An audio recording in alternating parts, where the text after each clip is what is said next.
Hello दोस्तों, welcome to my YouTube channel B L Jilohiya में आपका स्वागत है। आज हम बात करेंगे pedagogy of school subject mathematics. BSc BEd third year और बीएससी बीएड फोर्थ ईयर में दोनों में आपको एक सब्जेक्ट जो है वो लेना होता है। तो जो आप सब्जेक्ट लेते हैं, चाहे आपने मैथ ले रखा हो, केमिस्ट्री, बायो, आर्ट्स वाले हैं उनका अलग सब्जेक्ट होता है, मैथ वालों का अलग होता है, बायो वालों का अलग होता है। तो अगर आपने मैथ ले रखा है थर्ड ईयर में और फोर्थ ईयर में, तो आप ये पेपर देख सकते हैं कि किस प्रकार के क्वेश्चन 2024 में पूछे गए हैं। तो मैंने फोर्थ ईयर में मैथ लिया है, ठीक है। थर्ड ईयर में मेरा केमिस्ट्री था। तो आप ये पेपर आपको देखना है कि किस प्रकार के प्रश्न जो है 2024 में पूछे गए हैं। तो आपको अगर थर्ड ईयर में आपने मैथ ला रखा है तो भी आप इस प्रकार के क्वेश्चन देख सकते हैं। टाइम जो होता है वो 3 घंटे का होता है। 80 इनमें अंक होते हैं। 80 नंबर का ये पेपर आता है। 3 नंबर का निर्देश आपको पढ़ना ही। इस प्रश्न पत्र में जो ये पेपर है इसमें 2 भाग है। एक भाग में 12 क्वेश्चन है जिनमें से आपको 7 करने हैं और प्रत्येक प्रश्न जो है वो 5 अंक का है। भाग ब में 3 क्वेश्चन है, उनमें विकल्प दे रखे हैं, तो आपको अथवा वाले क्वेश्चन में से आपको एक करना है और प्रत्येक जो प्रश्न है वो 15 अंक का। ये निर्देश आपको दे रखा है। भाग ए ही, इस ए में आपको 12 प्रश्न दे रखे हैं जिनमें से आपको 7 क्वेश्चन करने हैं। तो ये गणित का है, पेडागोगी है, मैथ सब्जेक्ट है, ये सब्जेक्ट है ना। तो गणित का है, तो गणित का आपको अर्थ क्या है इसकी परिभाषा लिखिए। इस प्रकार के क्वेश्चन जो है पूछे जाते हैं। तो गणित का अर्थ क्या है इसकी परिभाषा लिखिए। इस प्रकार का क्वेश्चन पूछा है। एक फील्ड बुक्स को आप कक्षा 9th में कैसे प्रस्तावित करेंगे। फील्ड बुक होती है, तो आपको ये उदाहरण देकर के इनकी व्याख्या करनी है। एक क्वेश्चन नंबर ये 3 है ना, इसमें है श्रीनिवास रामानुजन वर्तमान युग के महानतम भारतीय गणितज्ञ माने जाते हैं।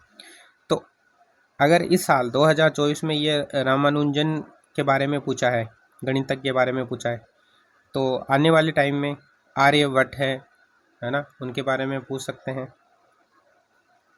2-3 और गणितज्ञ हैं उनके बारे में आपको पढ़ना ही, जैसे आर्यभट्ट है, रामानुजन आ गए हैं। 1-2 और गणितज्ञ हैं उनके बारे में भी पूछ सकते हैं। इनका योगदान क्या रहा है गणित के में, है ना। भारतीय गणितज्ञ के बारे में आपको जानना है। तो रामानुजन आ गए हैं, तो आने वाले अगले साल में, है ना, उनको आपको चेंज कर लेना है। आर्यभट्ट जी के बारे में आपको बताना है। गणित में सामर्थ्य आधारित उपागम क्या है। वेव आधारित अधिगम क्या है। गणित में अपरिभाषित पदों से आप क्या समझते हैं। अपरिभाषित जो होता है ना, अनडिफाइंड, उनके बारे में आप क्या जानते हैं वो बताना है। शिक्षा शास्त्रीय विषय वस्तु ज्ञान के समय प्रत्येक को लिखिए। इकाई योजना और पाठ योजना में अंतर स्पष्ट कीजिए। इकाई योजना और पाठ योजना है ना, ये आपने बनाया होगा। इकाई योजना और पाठ योजना बनाई थी थर्ड ईयर में और फोर्थ ईयर में। हमने एक पाठ योजना दैनिक डेली लेसन जो हमने इस यूट्यूब चैनल के भी दे रखा है, हमने प्ले लिस्ट के बारे में, और पाठ योजना के बारे में, दैनिक डेली लेसन जो प्लान होते हैं उनके बारे में हमने विस्तार से दे रखा है। तो इनके बारे में आपको ये बताना है ना, अंतर बताना है इन दोनों के बीच में।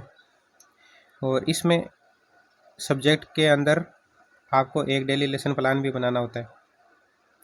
ई सामग्री क्या है वो बताइए। उनकी विकास की विशेषता आपको बतानी है।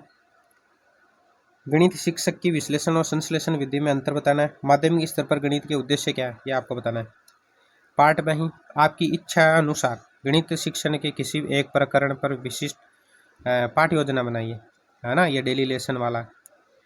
तो आपको लेसन प्लान आपको बनाना है। किसी भी विषय, किसी भी सब्जेक्ट बना सकते हैं आप, है ना, कोई भी आपका क्या हो, कोई भी शिक्षण हो, है ना। आपने प्रकरण लिखे हैं ना, तो उन प्रकरणों में से कोई भी प्रकरण है उनके बारे में आप बता सकते हैं। अगर आपको ये नहीं आता है तो आपको आगमन, चिंतन, प्रतिमान को विस्तार पूर्वक समझाना है।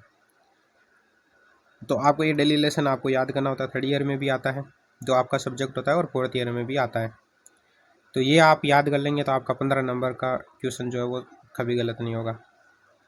तो आपको एक डेली लेसन प्लान जो आपका फेवरेट होता है, जो आप सब्जेक्ट लेते हैं, है ना, जैसे आपने मैथ ले लिया तो इन मैथ के जो चैप्टर होते हैं, नंबर सिस्टम है, एलसीएम है, एचसीएफ है ना, प्रतिशत है, ब्याज है, कोई भी चैप्टर अगर आपने लिया है तो उनका एक प्लान, पाठ योजना आपको आनी चाहिए जो आपका फेवरेट हो। ठीक है, 3 नंबर का क्वेश्चन है कि वस्तुनिष्ठ परीक्षण क्या है ना, ये कितने प्रकार के होते हैं, तो ये बताओ। गणित में नैदानिक परीक्षण से आप क्या समझते हैं? गणित विषय में कमजोर विद्यार्थियों का निदान किस प्रकार करेंगे? जो कमजोर विद्यार्थी है उनका आपको जो है ना, उनको कैसे पढ़ाएं, किस प्रकार के निदान वगैरह करेंगे, तो ये आपको बताना है। गणित शिक्षण में व्यवहारवादी उपागम की व्याख्या कीजिए, तो ये सारे हैं जो आपको बताने किस प्रकार के क्वेश्चन पूछे गए हैं 24 में। और 4 नंबर का क्वेश्चन है ना, उसके अथवा में दे रखा है, तो आपको या तो ऊपर वाला कर लेना है या इन जो नीचे दे रखा है संक्षिप्त टिप्पणी कीजिए, है ना। तो ये 5 दे रखे हैं, उनमें से आपको 3 का क्वेश्चन करना, 3 जगह व्याख्या करनी है, संक्षिप्त टिप्पणी करनी है, मतलब 1 पेज की करनी है आपको। तो गणित शिक्षण के उद्देश्य, गणित के ऑनलाइन चर्चा, गणितीय योग्यता, गणित शिक्षण में रचनात्मक विधि की उपयोगिता और विद्यालय की छवि सुधारने में गणित अध्यापक की क्या भूमिका होती है। तो इस प्रकार के क्वेश्चन जो है आपको मैथमेटिक्स में पूछे जाते हैं, वो भी पेडागोगी सब्जेक्ट होता है ना, जो आप चयन करते हैं 3rd ईयर में और 4th ईयर में, उनका ये पेपर होता है। तो ये सिर्फ बीएससी वालों के लिए होता है, बीए वालों का नहीं होता है।